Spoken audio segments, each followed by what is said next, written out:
ॐ नमस्ते सते सर्वलोकाश्रयाय नमस्ते चीते विश्वरूपात्मकाय नमो अद्वैततत्त्वाय मुक्तिप्रदाय नमो ब्रह्मणे व्यापिने निर्गुणाय तमेकशरण्यं तमेकं वरेण्यं तमेकं जगतः कारणं विश्वरूपं तमेकं जगत्कर्त्री पाहित्री प्रहेत्री तमेक परं निष्कलं निर्विकल्पं।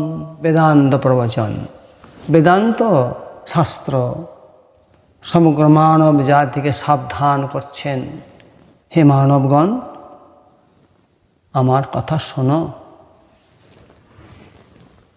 इहो चेद वेदिदथ सत्तमस्तीर्न चेदिहा वेदि महति विनष्टि भूतेषु भूतेषु विचित्य धीराः प्रत्यास्मल्लोकाः दत्तमृतो भवन्ति। व्याख्या। पिता माता যেমন তার পুত্রকন্যাকে সাবধান করে, পতি যেমন তার পত্নীকে সাবধান করে, বন্ধু যেমন তার বন্ধুকে সাবধান করে, তেমনি বেদান্ত সমগ্র মানব জাতিকে সাবধান করছেন। হে মানবগণ সাবধান হও, শোনো আমার কথা। আমি তোমাদের চিরশুভাকাঙ্ক্ষী। আমার কথা মনে প্রাণে বিশ্বাস করো, শোনো। মানব জন্ম অত্যন্ত দুর্লভ নাও হতে পারে, একমাত্র পরমাত্মা শ্রী ভগবানের করুণায় এই মহান মানব জন্ম পেয়েছ। এই মানব জন্ম পেয়েও যে মানব পরমাত্মা লাভের সাধনায় তৎপরতার সঙ্গে নিযুক্ত না হয়, সে অত্যন্ত শোচনীয় ভুল করে। শ্রীমদ্ ভগবদ গীতায় অর্জুনকে শ্রী ভগবান বলছেন, বসংসি জীর্ণানি যথা বিহায় নবানি গিন্যাতি নরোপরাণি তথা শরীরায় বিহায় জীর্ণা নন্যানি সংজাতি নবানি দেহি। মানব যেমন জীর্ণ বস্ত্র পরিত্যাগ করে অন্য নূতন বস্ত্র গ্রহণ করেন, আত্মা সেই রূপ। এই জীর্ণ শরীর ত্যাগ করে নূতন শরীর গ্রহণ করেন। যতদিন এই দুর্লভ মানব শরীর বিদ্যমান, শ্রী ভগবত কৃপায় প্রাপ্ত সাধন সামগ্রী সুলভ, তার মধ্যে যত শীঘ্র সম্ভব পরমাত্মা শ্রী ভগবানের জ্ঞান যদি লাভ করা যায়, তাহলে সর্বাঙ্গীন মঙ্গল। মানব জন্মের পরম সার্থকতা। আর যদি এই সুযোগ হেলায় হারিয়ে যায়, তাহলে মহাবিনাশ অপরিমেয় ক্ষতির অনিবার্য গ্রাসে পড়তে হবে। পুনঃ পুনঃ জন্মমৃত্যুর প্রবাহ চক্রে ভেসে যেতে হবে। বিলম্ব করে ফেললে শুধু কেঁদে কেঁদে অনুশোচনা করা ছাড়া আর কিছুই করার থাকবে না। ভগবান আবার বললেন অর্জুনকে দ্বিতীয় অধ্যায়ের 27 নম্বর শ্লোকে, জাতস্য হি ধ্রুবো মৃত্যু ধ্রুবং জন্ম মৃতস্য চ তস্মাদ পরিহার্যার্থে ন তং সচিতুমর্হসি। যে জন্ম নেয় তার মৃত্যু নিশ্চিত, এবং যে নিজের কর্মানুসারে মৃত ব্যক্তির পুনঃ পুনঃ জন্ম অবশ্যম্ভাবী।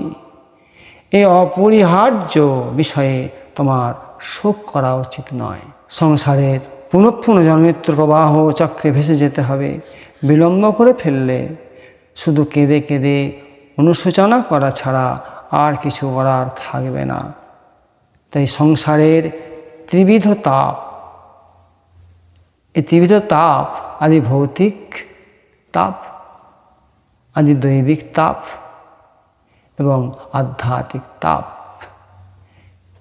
তাপ এই তিনটি যন্ত্রণা আমাদের শরীর ধারণ করলেই এই তিনটি যন্ত্রণার থেকে আমরা নিষ্কৃতি পাব না। কি সেই তাপ তিনটি? আদি ভৌতিক তাপ, অর্থাৎ পাঞ্চভৌতিক এই শরীর ধারণ যে আমরা করেছি, ক্ষিতি, অপ, তেজ, মরুদ, বম, এই পাঞ্চভৌতিক শরীরে দুঃখ, কষ্ট, আত্মহত্যা, অপঘাত, এই যে ঘটনাগুলি ঘটে, একে বলা হয় আদি ভৌতিক তাপ বা যন্ত্রণা। দৈবিক তাপ প্রাকৃতিক বিপর্যয়, অর্থাৎ যেমন জলোচ্ছ্বাস, মহামারী, রাষ্ট্রবিপ্লব, জলপ্লাবন, ভূমিকম্প, একে বলা হয় আদি দৈবিক তাপ। আধ্যাত্মিক তাপ কি? ষড়রিপু, যেমন কাম, ক্রোধ, লোভ, মোহ, মায়া, হিংসা। এছাড়া একাদশ ইন্দ্রিয়ের তাপ, যেমন পঞ্চজ্ঞানেন্দ্রিয়, পঞ্চকর্মেন্দ্রিয়, চক্ষু, কর্ণ, নাসিকা, জিহ্বা, ত্বক, বাক, পানি, পাদ, বায়ু, উপস্থ, এর সঙ্গে যে মন, এদের যে তাড়না, একে বলা হয় আধ্যাত্মিক তাপ। এই জন্ম মৃত্যুরূপ চক্রপ্রবাহ, এই তাপই আধ্যাত্মিক তাপ। এই ত্রিবিধ তাপ এবং আরও নানা রকম যন্ত্রণার হাত থেকে মুক্তি পেতে হলে এই একটি পরম সাধন আছে, যে মানবকে তার জীবনকালেই, অর্থাৎ জীবিত থাকা কালেই দক্ষতার সঙ্গে ভগবত নাম, ভগবত লীলা, ভগবত গুণ, এইরূপ সাধনা করে যেতে হবে এবং চিরকালের মতো জীবনের সার্থকতা সম্পাদন করে নিতে হবে। মানব জন্ম ভিন্ন, আর যত প্রকার জন্ম আছে সেগুলি কেবল কর্মফলের ভোগের জন্যই হয়ে থাকে। সেই সব জন্মে জীব পরমাত্মা শ্রী ভগবানকে লাভের কোনো সাধনাই করতে সমর্থ হয় না। বুদ্ধিমান, ভাগ্যবান মানব এই বিষয়টি সম্যকরূপে অনুধাবন করে বুঝে নিয়ে এবং সেই কারণেই প্রত্যেক জাতির, প্রত্যেকটি প্রাণীর মধ্যে সেই পরমাত্মা ভগবানকেই প্রত্যক্ষ করে থাকেন। তিনি চিরদিনের জন্য জন্মমৃত্যুরূপ চক্র থেকে মুক্ত হয়ে অমর হয়ে যান। জয় শ্রীকৃষ্ণ।